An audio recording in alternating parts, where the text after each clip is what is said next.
Assalamualaikum warahmatullahi wabarakatuh.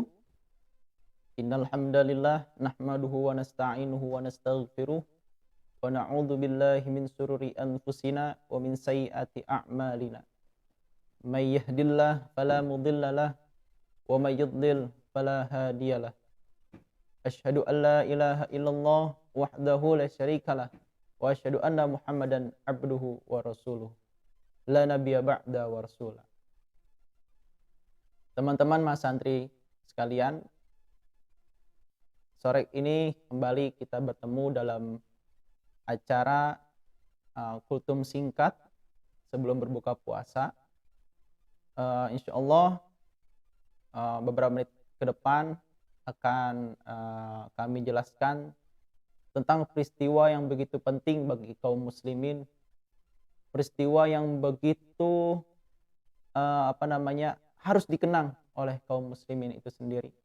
Karena apa? Karena peristiwa ini sangat menentukan nasib kaum muslimin selanjutnya. Maka dari itu, peristiwa ini harus diketahui, harus terus diceritakan dari generasi ke generasi selanjutnya. Peristiwa apa itu? Ya, yaitu peristiwa Perang Badar. Mungkin teman-teman sudah banyak mengetahui tentang Perang Badar ataupun sudah sekilas tahu tentang Perang Badar, tapi tak ada salahnya kita kembali mereview tentang peperangan Badar tersebut. Tepatnya Perang Badar itu terjadi pada 17 Ramadan. Ya, tepatnya pada hari ini. Ya, maka dari itu kami juga ingin mengingatkan pada teman-teman semuanya bahwasanya 17 Ramadan adalah bertepatan dengan peristiwa Perang Badar. Perang Badar ini sebenarnya dilatar belakangi dari Nabi dan para sahabat ketika di Mekah.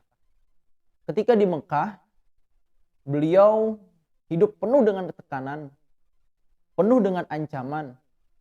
Bahkan ancamannya bukan tanggung-tanggung teman-teman, tapi ancamannya adalah nyawa ataupun dibunuh. Bukan hanya itu, tapi juga hartanya pun dirampas oleh orang-orang kafir Quraisy. Maka dari itu tak heran jika Nabi Muhammad selanjutnya hijrah bersama kaum muslimin. Ya. Kaum muslimin yang hijrah tersebutlah harta-hartanya diambil oleh orang-orang kafir Quraisy. Yang nantinya ini menjadi salah satu sebab terjadinya peperangan Badar tersebut. Suatu hari ketika Abu Sufyan dan para para kafilah dagangnya kembali dari Syam menuju Mekah, ya. Hal tersebut diketahui oleh mata-mata Nabi Muhammad SAW ketika di Madinah, ya. Maka dari itu beliau memutuskan Nabi Muhammad SAW untuk mencegat kafilah dagang Abu Sufyan tersebut, ya. Namun usaha tersebut diketahui oleh Abu Sufyan dan kafilah dagangnya, sehingga kafilah dagang Abu Sufyan memutar arah menuju Yanbu, jalur Yanbu, yang itu artinya jalurnya menuju Mekah semakin jauh, 2 kali lipat bahkan. Ya. Hal tersebut menyebabkan Abu Sufyan khawatir dan mengirim perwakilan kafilah dagangnya menuju Mekah, ya, untuk melaporkan kepada petinggi Mekah, ya, bahwasanya kafilah dagang Abu Sufyan akan diserang oleh pasukan Nabi Muhammad di Madinah.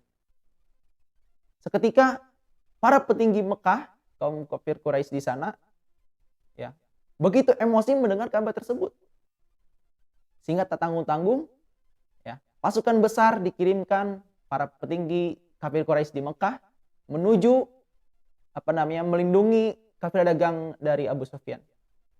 Ya, maka tak heran 1.000 pasukan lebih dari kafir Quraisy ataupun Mekah saat itu, pasukan Mekah, ya, berangkat dari Mekah menuju kafilah dagang Abu Sufyan guna melindungi kafilah dagangnya. Namun singkat cerita, hal tersebut juga diketahui oleh Nabi Muhammad SAW, sehingga beliau pun menyiapkan pasukan semampunya dari kaum muslimin. Tak banyak teman-teman pasukan kaum muslimin saat itu, hanya sekitar 313 ataupun 315 orang ya. Dibandingkan dengan pasukan kaum kafir Quraisy saat itu yang jumlah 1.000 lebih, bahkan dengan peralatan yang lengkap ya. Kaum muslimin bisa dibilang tidak ada apa-apanya. Karena pasukan kaum muslimin masih sedikit, peralatan perangnya masih sedikit, tidak ada peralatan lengkap seperti kaum kafir Quraisy saat itu. Sehingga Nabi Muhammad SAW dan pasukannya menduduki tempat yang bernama Badar terlebih dahulu. Ya. Sahabat bertanya kepada Nabi Muhammad, wahai Nabi, apakah turun wahyu tentang di mana posisi kita berkemah? Nabi menjawab, tidak ada wahyu mengenai posisi di mana kita untuk berkemah. Akhirnya sahabat menyarankan untuk menempati sumur Badar terlebih dahulu. Karena artinya ketika sebuah perangan sebuah pasukan menguasai sumber air, maka dia sudah menang 1 poin dalam peperangan tersebut. Itulah salah satu teknik cerdik dari para sahabat. Ya. Ketika kaum muslimin sudah berkemah di sana dan kaum kafir Quraisy baru datang pada terbitnya fajar pada tanggal 17 Ramadan itu.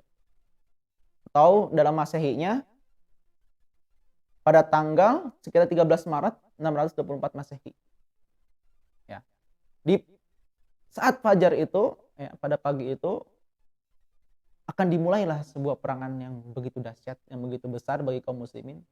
Bahkan peperangan ini adalah peperangan pertama bagi kaum muslimin dan sangat menentukan nasib kaum muslimin selanjutnya. Apabila kaum muslim terbantai semuanya ataupun habis semuanya, maka habislah kaum muslimin. Ya. Tapi Allah benar-benar Maha Kuasa. Allah benar-benar memiliki rencana lain. Ya. Bahkan Nabi pun berdoa dengan begitu luar biasanya sampai-sampai Abu Bakar memberikan nasihat kepada Nabi, wahai Nabi, cukup, doanya cukup. Saking Nabi khawatirnya dengan keadaan kaum muslimin saat itu. Namun seketika peperangan akan dimulai, ya, seperti biasa ada tradisi duel antara pasukan kaum muslimin dan pasukan kaum kafir Quraisy. Pasukan kaum muslimin diwakili oleh Ali bin Abi Thalib, Hamzah, dan Ubaidillah melawan 3 orang perwakilan dari kaum kafir Quraisy. Terjadilah duel yang sengit di saat itu, dan singkat cerita Ali, Hamzah, dan Ubaidillah berhasil mengalahkan perwakilan dari kaum kafir Quraisy saat itu. Lalu kemudian tak lama berselang terjadilah peperangan di antara kaum muslimin dan kaum kafir Quraisy yang berbanding sangat jauh. Bisa dibayangkan teman-teman, kaum kafir Quraisy jumlah pasukannya 1.000, sedangkan kaum muslimin hanya sekitar 300-an. Ya, sekitar 700 orang yang beda ya. Tapi kaum muslimin tidak gentar, mereka memiliki taktik-taktik yang luar biasa dari Nabi Muhammad sebagai komandan tertinggi pasukan saat itu. Beliau membagi pasukannya beberapa sehingga terjadilah peperangan yang begitu hebat. Dan kaum kafir Quraisy merasa kaum muslimin pasukannya banyak, padahal itu adalah taktik dari Nabi Muhammad SAW dan para sahabat. Lalu di tengah peperangan ada sebuah pasukan yang diturunkan oleh Allah Subhanahu wa taala dari langit berupa 1.000 malaikat, ya, untuk membantu kaum muslimin guna memerangi kaum kafir Quraisy. Bahkan banyak di antara kaum kafir Quraisy yang tewas tanpa diketahui siapa pembunuhnya, siapa yang menyerangnya. Itu ternyata adalah para malaikat, ya, yang diturunkan oleh Allah Subhanahu wa taala menjadi pasukan pembantu perang bagi kaum muslimin dalam dalam melawan kaum kafir Quraisy. Hingga akhirnya Kaum kafir Quraisy berhasil dipukul mundur dan kalah telak oleh pasukan kaum muslimin. Ya. Dengan pasukan yang sedikit tadi berhasil mengalahkan pasukan yang besar. Luar biasa sekali teman-teman sekalian. Hingga direwayatkan oleh Imam Bukhari, ada 70 orang orang-orang kaum kafir Quraisy Mekah tewas pada peperangan itu. 70 orang lagi ditawan oleh kaum muslimin dan 14 dari kaum muslimin menjadi syahid. Ya. Terlepas dari itu, kaum muslimin berhasil memenangkan peperangan pertamanya, dan hal tersebut pula berhasil menggentarkan Jazirah Arabia. Mereka gentar karena muncul suatu pasukan yang begitu luar biasa. Yakni siapa? Yakni kaum muslimin yang dipimpin oleh Nabi Muhammad SAW.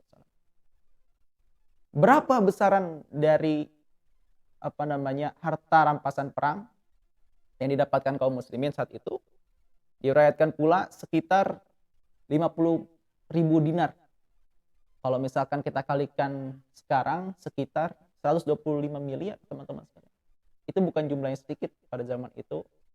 Itu menjadi jumlah yang fantastis dan luar biasa. Ya.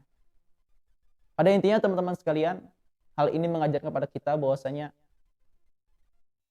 bagaimanapun jumlah kita, ya, bagaimanapun kekurangan kita, jangan sampai kita menyerah hanya karena kekurangan hal-hal yang bersifat materi dan jumlah. Karena kita harus yakin apabila kita menolong agama Allah, insya Allah kita pun akan ditolong oleh Allah Subhanahu Wa Taala. Jadi jangan berpikir jumlah yang sedikit akan dikalahkan oleh jumlah yang banyak. Karena ini terbukti kaum muslimin yang berjumlah 300 orang mengalahkan pasukan yang besar dan lengkap, ya, berjumlah 1.000 orang.